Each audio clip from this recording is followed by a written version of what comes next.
ஒரு அழகான கிராமம். இனிமையான அதிகாலை நேரம். விவசாயிகள் தங்கள் விவசாய வேலைகளுக்காக நெல் வயலில் நடந்து செல்கின்றனர்.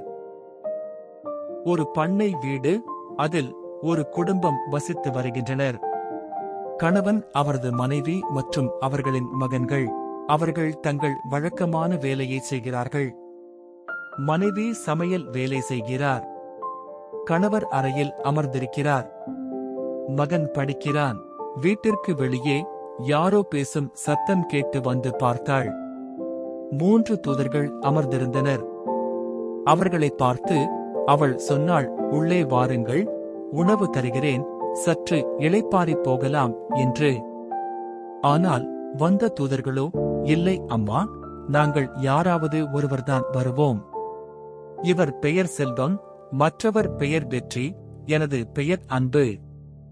நீங்கள் யாரையாவது ஒருவரை அழைக்கலாம் என்றான் அந்த தூதன். சற்று பொறுங்கள், என் கணவர் உள்ளே இருக்கிறார். அவரிடம் சென்று பேசிவிட்டு வருகிறேன் என்று உள்ளே சென்றாள். தன் கணவரை பார்த்து விபரத்தை சொன்னபோது அவள் கணவர் மிகவும் சந்தோஷப்பட்டு செல்வத்தை அழைக்கலாம் என்றான். மனைவிக்கு அதில் உடன்பாடில்லை. வெற்றியை கூப்பிடலாம், அப்போதான் நம் உறவினர்களுக்கு முன்பாக தலை நிமிர்ந்து வாழ முடியும் என்றாள்.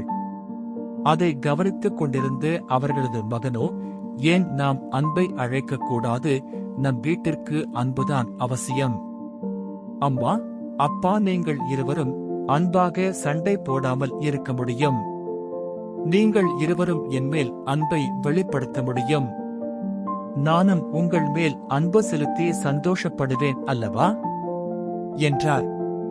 பெற்றோர்களும் அதை குறித்து சந்தோஷப்பட்டு அன்பை கூப்பிட தீர்மானித்து அன்பு என்ற தூதனை பார்த்து, நீங்கள் வாருங்கள் என்றார்கள்.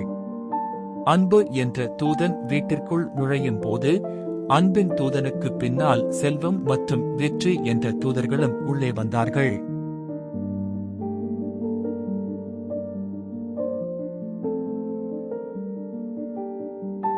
அன்பு நிறைந்த ஒருவரது வாழ்க்கையில் எல்லா நன்மைகளும் அழையாமலே வந்துவிடும்.